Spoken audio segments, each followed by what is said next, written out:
My name's Duncan McDonald. I'm a physical therapist. I've been practicing in the El Paso area now for 25 years. And I'd like to take this opportunity to give a very general overview of how physical therapy applies to treatment of the spine, and in specifically how the McKenzie Method might relate to that. In order to explain how physical therapy treatment for the spine applies, let's talk briefly about how spine pain is generated, because predominantly it's generated by one of two things.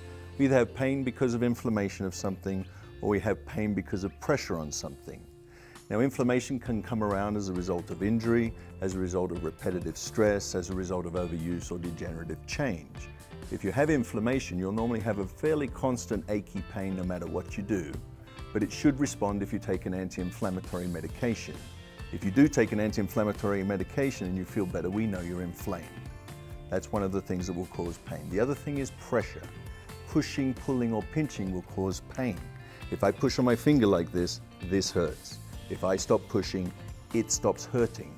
Now, nearly all orthopedic pains boil down to one of these two things, or both of them at the same time, in the sense that if I have an inflamed finger because I fell over and hurt it, it will already hurt before I start pushing on it, and when I do push on it, it will hurt more than it would if it wasn't inflamed.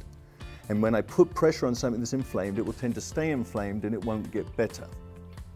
Now, if treatment is truly going to help a problem, it has to address the cause of the problem, and therefore physical therapy should be addressing inflammation and/or pressure, depending which of those two things are causing the problem. So let's talk about how we can address those two things. The quickest way to address inflammation is to take an anti-inflammatory medication. Taken correctly, an anti-inflammatory medication will reach a therapeutic dosage in the bloodstream after a period of 10 days, and then will start to reduce the inflammation in the chemical level. If you don't take an anti-inflammatory correctly, meaning don't take it every day, it will not work correctly, and that will be a waste of time. So the most important thing in the initial management of an inflammatory condition is to take an anti-inflammatory. In conjunction with that, you avoid doing anything that will make the inflammation worse. So therefore, activity modification is important. Physical therapy can assist with the reduction of inflammation by using treatment in the areas where inflammation is present to reduce that inflammation. At this point in time, we're using such treatment as cold laser, ultrasound, certain types of electric current, and there are other manual techniques that can be used to reduce inflammation. Lastly, one of the other things that can reduce inflammation for spinal problems is an epidural steroid injection, and this is probably the most effective method for managing inflammation at the spinal level. Pressure is the other thing that causes pain in the spine, and if therapy is going to be assisting treating the cause of it, it therefore has to identify the cause of the pressure and reduce that. And so there are a number of methods there. For example, if there is a tightness in any tissue that increases the amount of pressure on tissue, that will produce pain, and the method of reducing that pain therefore is to stretch the tight tissue. That may be through exercise, through guided stretching, through manual techniques such as soft tissue mobilization, through massage. Another method, if a patient has additional pressure on tissue because they lack strength to support the area, strengthening muscles will be of benefit. Stabilization exercise, core strengthening to reduce compressive strain through the spine, strengthening neck muscles to reduce compressive strain through the neck will be beneficial. If there are degenerative changes and the joint spaces are very closed down and there is pressure on tissue or pressure on nerve roots, decompressing the area will be of benefit, and we use mechanical traction to do that. It's a way of opening up joint spaces and decompressing the spine. Another very useful method that is becoming very popular, it has been around for a long time, is what's commonly referred to as the McKenzie Method. Robin McKenzie was a New Zealand therapist who devised a method of assessing, categorizing, and then treating spinal conditions based on an evaluation of how certain movements create or change certain symptoms. And before we go on to that, I'm going to explain a very fundamental concept for the McKenzie Method which helps guide us. The concept is that of centralization and peripheralization. Many people with spine problems will have symptoms referred into their extremities. Neck problems can manifest with shoulder pain, arm pain, symptoms even in the hand, and similarly with back, there could be referral into the buttock and down the leg. The symptoms in the extremity we refer to as the periphery, and anything that makes those symptoms worse is clearly making the cause of those symptoms worse. That's a negative thing.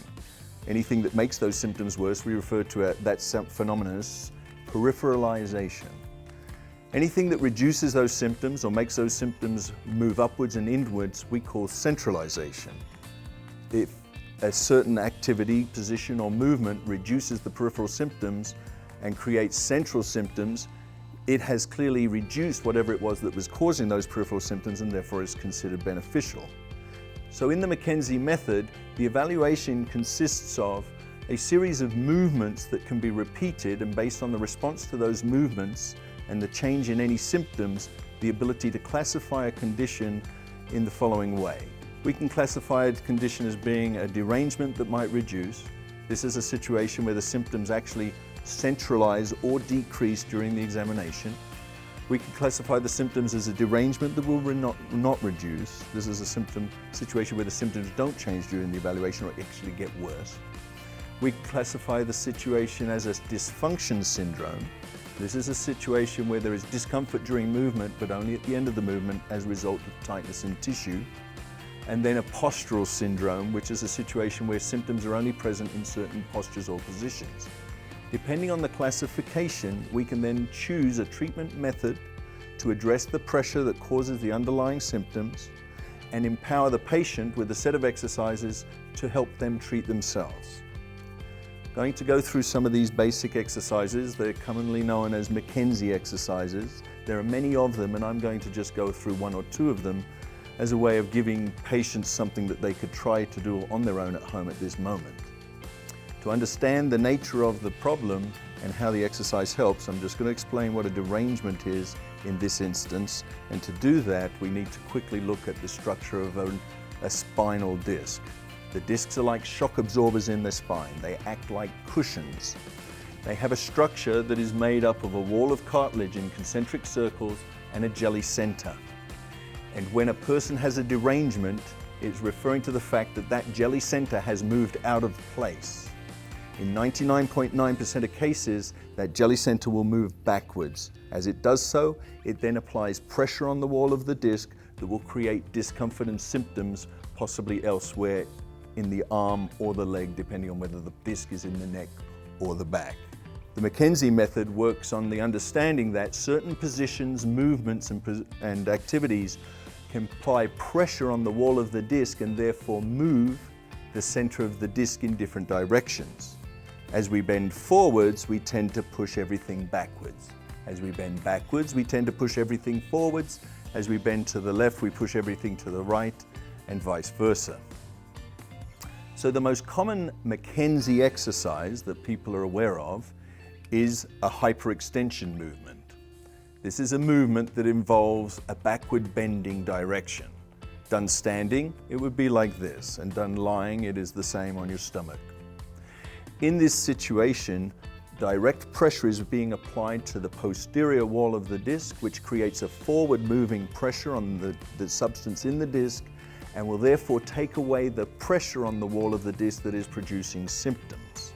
If symptoms reduce or decrease in response to this activity, that is the only logical explanation as to how this particular exercise or movement can produce those changes, because this exercise cannot reduce inflammation and it can't reduce symptoms any other way.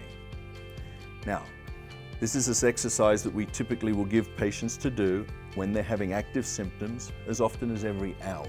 It's an exercise that you can try at home on your own with caution, 5-second holds, 10 repetitions every hour, and if your symptoms done after that have reduced or centralized, this is your exercise.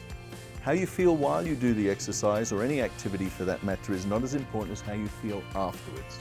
Many things hurt to do, but that doesn't mean they're bad for you and shouldn't be done. When I push on my finger, it hurts, but when I let go, it no longer hurts. I did not hurt myself doing that. So if this exercise is uncomfortable, but afterwards you are no worse, or in fact are better after doing it, this is a good exercise for you. Which leads me to explain another McKenzie exercise, which is one that patients are often familiar with or have seen on the internet. This is a flexion movement. This is a forward bending exercise, which for some patients can provide relief, or at least feel as if it does, but for other patients will have the exact opposite effect. It is an exercise that is one of the McKenzie exercises. And I use it here to highlight the fact that there are more than one McKenzie exercise. It is not just a simple method, but it is an exercise approach that may require the guidance of a physical therapist in order to demystify it and identify exactly what is required for any one patient. But at any point, a patient on their own can evaluate the system, and I would recommend the reference Treat Your Own Neck or Treat Your Own Back, which are very inexpensive books available through Amazon that will guide a patient through their own self-management before perhaps they need to see a physician, surgeon, or physical therapist for the management of their spine condition. Good luck.